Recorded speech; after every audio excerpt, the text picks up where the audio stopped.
work of art where I drew a picture of a boat. And I said, you have to think about prepositions as boat words. They're words that can, they describe some kind of relationship with a noun, and I just used the boat as an example. Under, beside, over, in, at, into.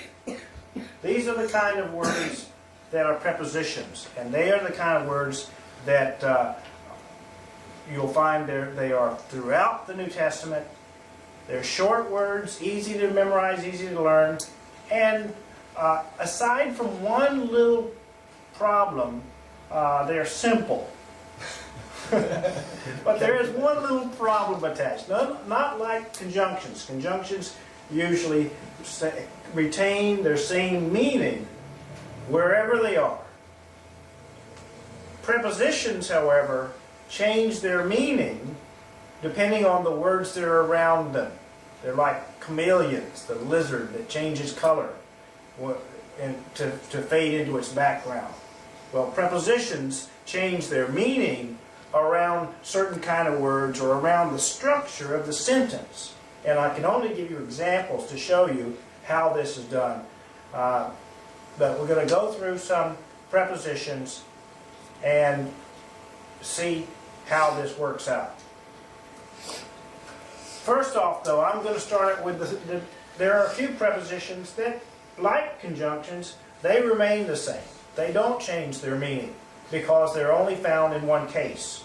I haven't explained cases for you yet, so don't worry about that and ignore these things at this point. All I want you to remember at this point is that the preposition in has three possible meanings. And of course, what I'm doing is summarizing, and you'll find that the lexicons will give you a long list of meanings, but these are the most popular. In, by, or with.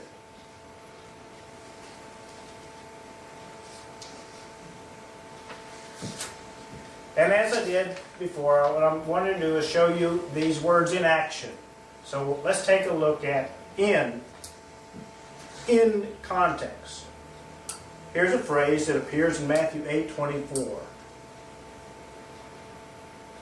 In te thalassa, or thalassa. Now, you will remember, of course, the word in that I've just introduced, and you also remember that there is a word that looks something like thalassa, the word for sea.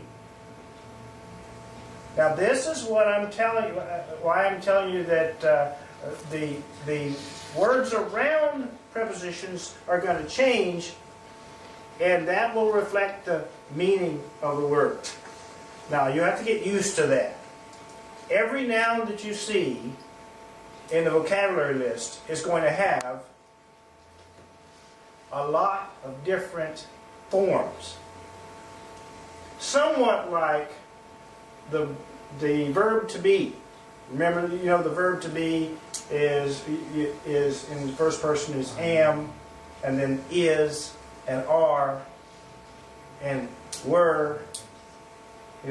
So the same word has different forms depending on how it's used. In Greek, that's the way it is with nouns. And so what we're looking at here is the phrase in the sea, as it would appear in Greek. It would be written in Greek. Does the context tell you that it's in, not by? The form of, yes, the context in the sense of the form that the other words take. This word is dative case.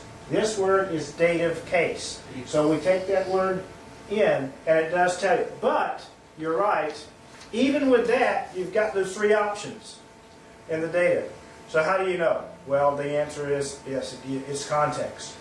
As you're reading through, you can tell what is meant by the words that have come before and how the word is, how it's used in the sentence, whether it should be translated in the sea, or there are other options, by the sea or with the sea. So you've got to look at the context to see what the options are. Actually, though, that you're doing that all the time when you translate. So this is something that was just simply taken for granted, and it was obvious what the meaning was and how it should be translated within a little bit of margin, because you do have different translations. Sometimes those translations reflect these kind of differences. The translator is going to choose, and will choose on the basis of some kind of principles that they have set up on how they're going to translate. But keeping in mind how these words have been used in the past. So, what the short answer is, as Alan said, it goes back to context. So, when you see in te thalese, recognize this preposition, and recognize the noun that it goes with. And in terms of this particular preposition, you won't find it in other forms. So it is actually simpler than some of the other ones. We're starting out with these simple ones. So the eta on the ends of those other words tells you it's data. The eta with what's called the iota subscript is a sign of the a dative case ending. This is a definite article, and we'll talk about those in the next lesson. This is, but you're right, these endings are what clues you in that it's the dative case.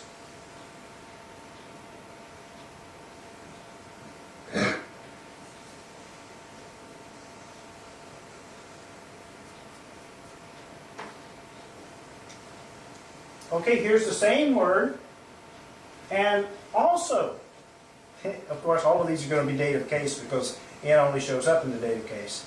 But you'll notice that it's no longer eta, it's now omega ending. Omega with an iota subscript. Every time you see that iota subscript, it's a sign of the dative. So what has happened here? Well, what has happened is that